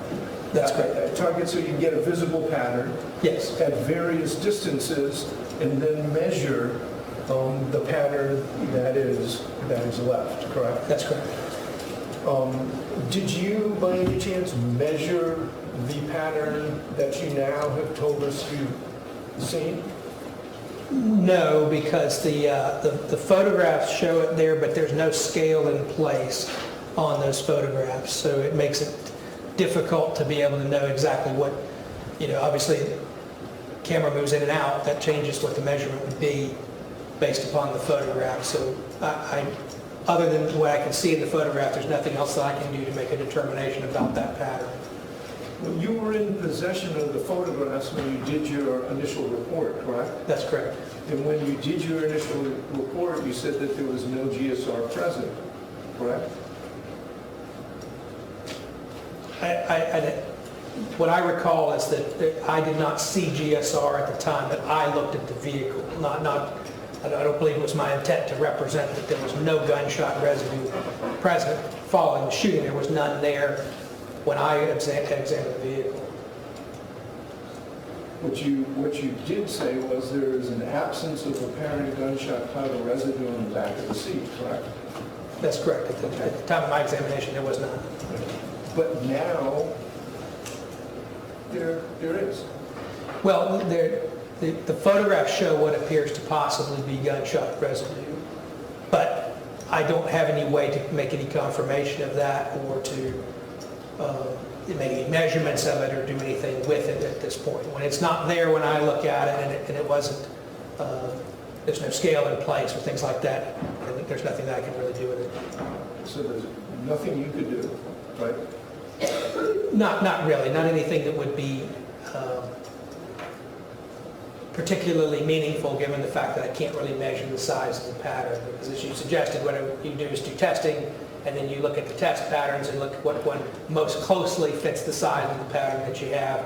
But you also have the limitation here of the fact that there was a bag over the firearm, so that does interfere with the deposition of gunshot residue. And that little plastic Publix bag? Yes. Okay. That little plastic Publix bag, you think would significantly interfere with the expulsion of a .38 special bullet from a firearm? Well, not a bullet, no. Well, or the effluent? It would not be the same as it would be without the bag. How much difference would you'd have to figure that out experimentally? Okay, and experimentally, you would figure that out by doing what? By getting the gun, by getting the same ammunition, by putting it inside a little Publix bag and shooting it, right? Yes. Okay. But we didn't do that. No. Okay. Is there a general association that you can tell us about between the size of the pattern, for example, in a 38 short barrel revolver, and the size of the pattern and the distance? Well, it can vary quite a bit based upon different types of ammunition, and in particular what type of powder is in that ammunition. So even getting, say, the same brand cartridge, if it can be loaded with different types of powder. They don't load every single one of them necessarily using the same brand powder, the same type. And then what we refer to as the morphology of the powder, the shape of the powder particles. So really, without doing specific testing, knowing that ammunition, that firearm or a good exemplar thereof, considering the bag and those sorts of things, you really can't know what that relationship is until you do that testing. So, as I understand what you're saying, there's no way you could have measured the pattern. There's no way you can tell us about how the bag, or whether the bag even changes the effluent that comes out of the muzzle. There's you know of no known literature or other testing that gives you a base for the distance that a .38 revolver would be in its conical fashion, correct? You just don't know any of that. Well, no. I mean, through experience and through what's published in literature, I mean, you can get some sense of GSR deposition, but when you start trying to get the specific relationship to narrow it down, it can vary quite a bit. We're in an environment where the amount of distance is limited to begin with. You can't move the gun 20 feet out. It's between the hip and somewhere up to but not quite touching the seat. So a lot of it is that, yes, could you get into doing testing and figure out different variances and things?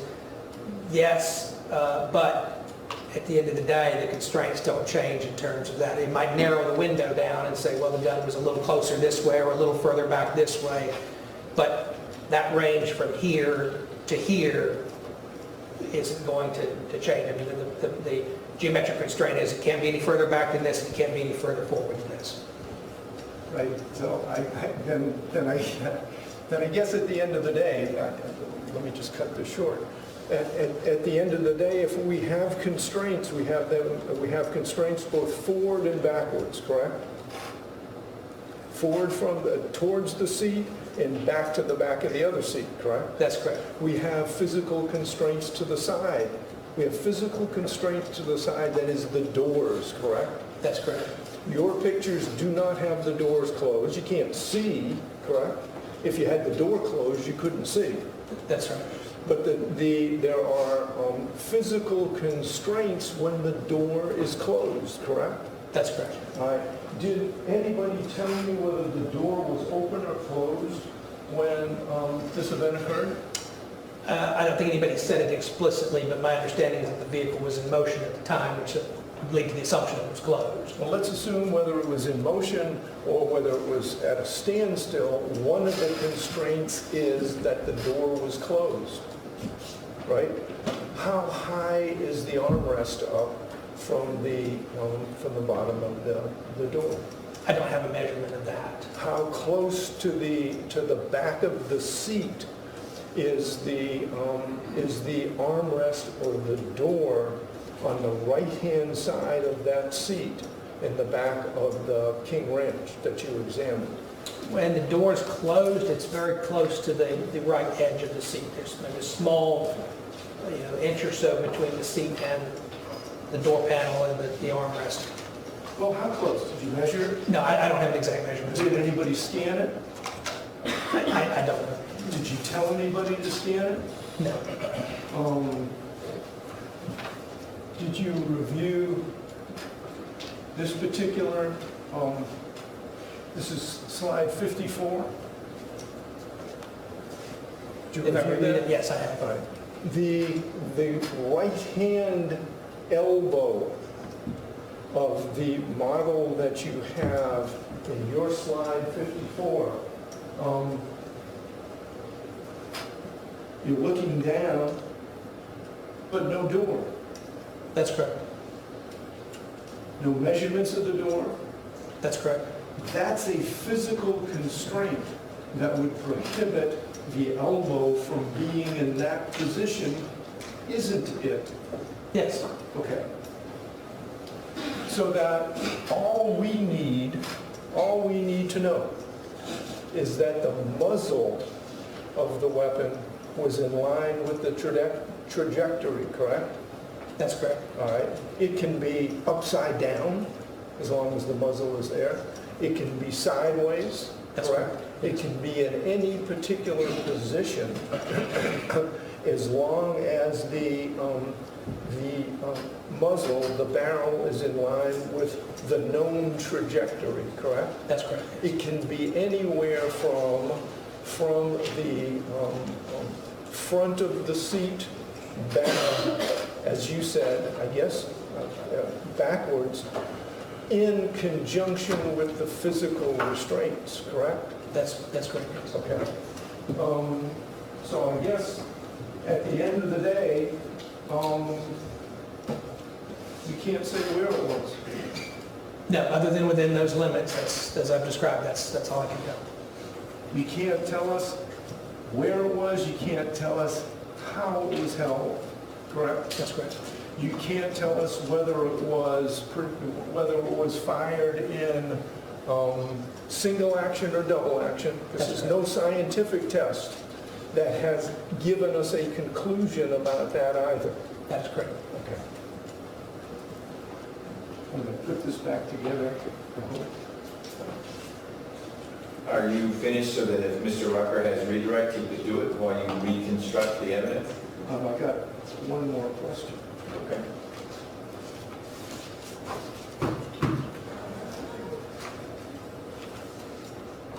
Anything that you can tell us based upon your analysis that can either scientifically or otherwise tell us whether the shot was fired intentionally or unintentionally? No. Thank you. Mr. Rucker, any redirect?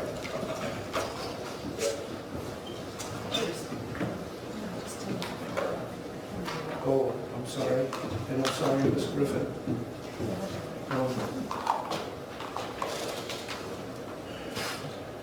Let me tender states 13. Defense 13. Defense 13 or states. Freudian. Yeah, that's before. Just no objection.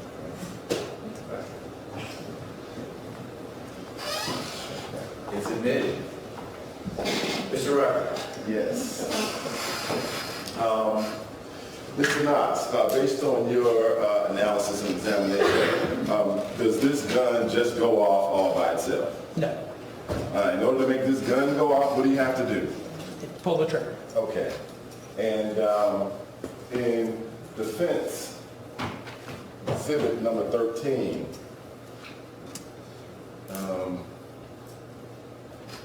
can you tell the jury, based on your analysis, was the muzzle of the gun that was discharged inside of this vehicle, was it pointed at the back of Diane Lagata? Yes. Mr. Harvey talked to you a whole lot about gunshot residue, and is there a difference between gunshot residue and gunpowder residue? Right, there are two types of gunshot residue, one being gunshot primer residue. That's residues that come from the detonation of the primer, and then there's gunshot powder residue, which comes from unburned and partially burned powder particles that are being forced out of the barrel and in a revolver also through the cylinder cap. Okay. The photographs that you received that were taken by the Atlanta Police Department, when do you understand those photos were taken by the Atlanta Police Department? They were taken sometime shortly after the shooting took place.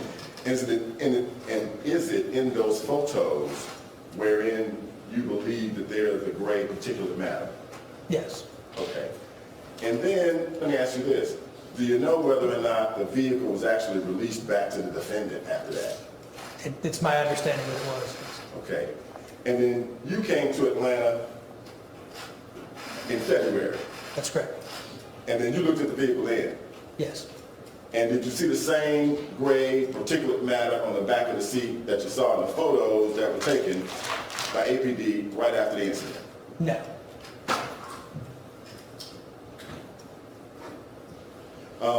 Do you know who a man named James Hughes is? You know who that is? No. No. No. Based on your experience and expertise, can you tell the jury, is there any reason you can think of why someone would fire a gun while it was inside of a plastic public bag? Really? That's my legal objection. That's my legal basis. There's, Right. I'll sustain, not on the really part, but I don't think that, expert or not, this is a witness to speculate whether there's a good reason to shroud a gun in a plastic bag before firing. Okay. I think that's it. Thank you. Sure. Any questions for our witness, Mr. Knox? Deputy, if you wouldn't mind collecting those cards, we will process those and go back.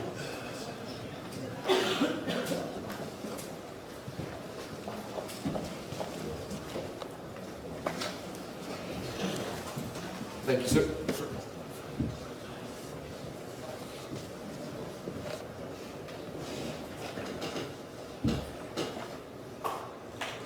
Knox, was there any evidence you observed of the bullet ricocheting in any way as it passed through the seat? No. Was there anything you saw in the bullet path that would have caused a ricochet such that this straight line principle we've been looking at, the rod, wouldn't apply? No.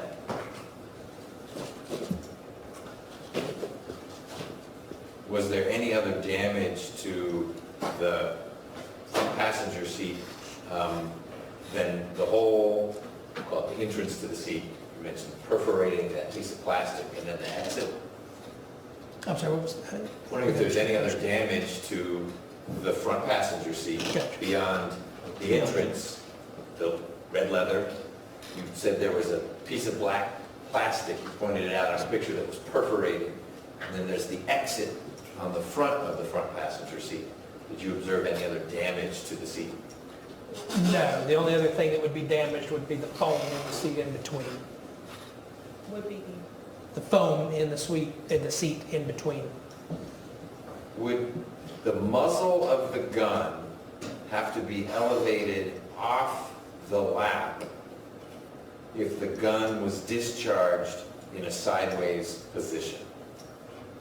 Does that make sense? I think so. With respect to back here at the hip,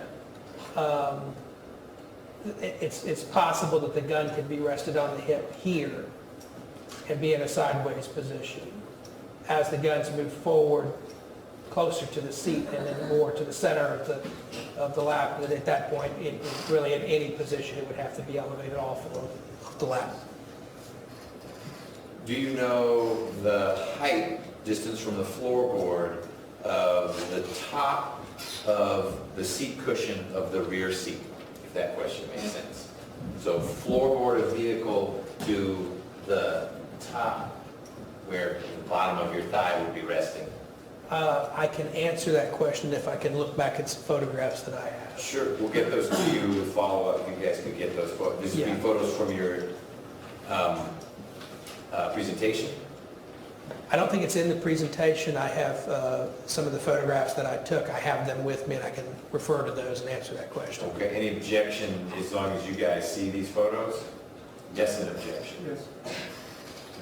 Are they things you relied upon in preparing your report and your analysis? Yes, it's part of all the photographs and measurements that I took. Okay, let's come back to that in a minute. Do you know how tall the gun is? Meaning, if I rested the gun on a table with the butt of the gun on the table, what the height is from butt of gun to the top of the frame? I don't know that measurement off the top of my head. I can kind of approximately, you're looking at about this much distance, so maybe in the 4 or 5 inches range, but I don't know the exact measurement. Okay. Should we talk at the side about Mr. Knox looking at a photo of his collection? Okay. Based on anything I just asked you, and then I'll see the same from Mr. Harvey. No. Okay, Mr. Harvey, any follow-up? Just a couple of things.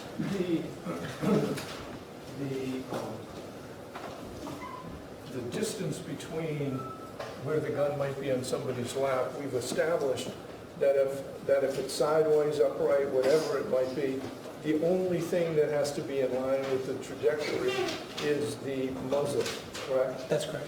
How far below the muzzle is the trigger? The trigger is below the muzzle. A couple of inches, yeah. Right.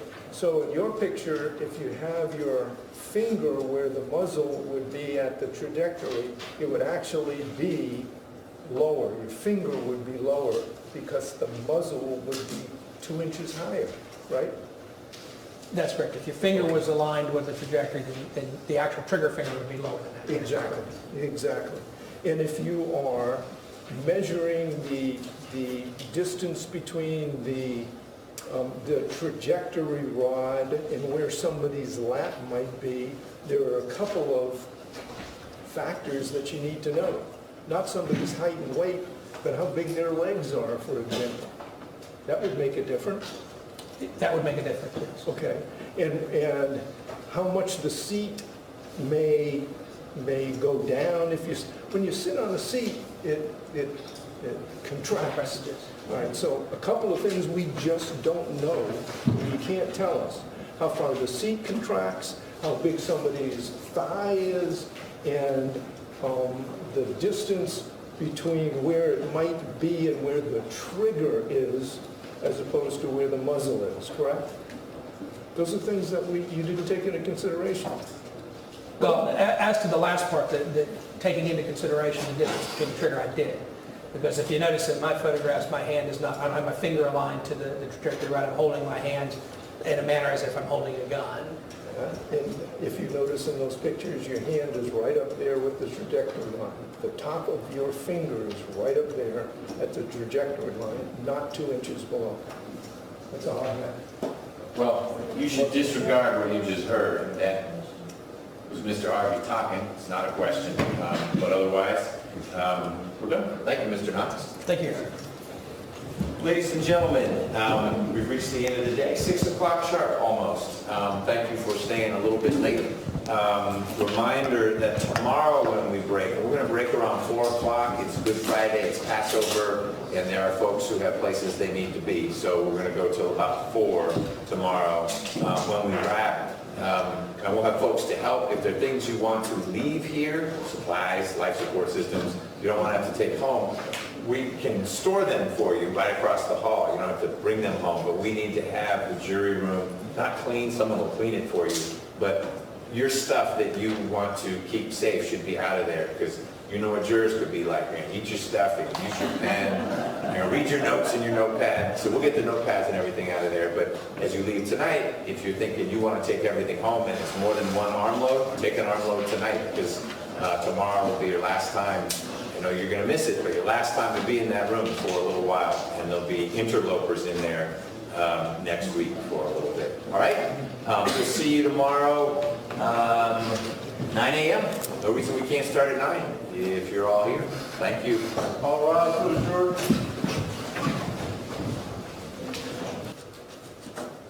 All right, you all can be seated, and Mr. Knox, you're free to go if you want. You're welcome to stay. It's only going to be 5 more minutes, but you don't get to stick around for it if you don't want to. Thank you. We had one sidebar that I want to get on the record. Partway through Mr. Knox's presentation, there were 4 autopsy photos. Mr. Harvey had an objection to publishing those to the jury. We talked about it at the side, and I agreed with Mr. Harvey. The state agreed that what they would do is rapid fire flash through those to get to the next section, which I think was trajectory or whatever it was. And so very, very briefly, I think those photos flashed through. That was something that Mr. Harvey said he was okay with. No questions were asked of those photos. They didn't pause on those photos, and more importantly, when Dr. Henniger testifies, I suspect all 4 of those photos will be admitted and published to the jury. Anything you wanted to add as to that sidebar, Mr. Harvey? No, sir. Mr. Rucker? No, sir.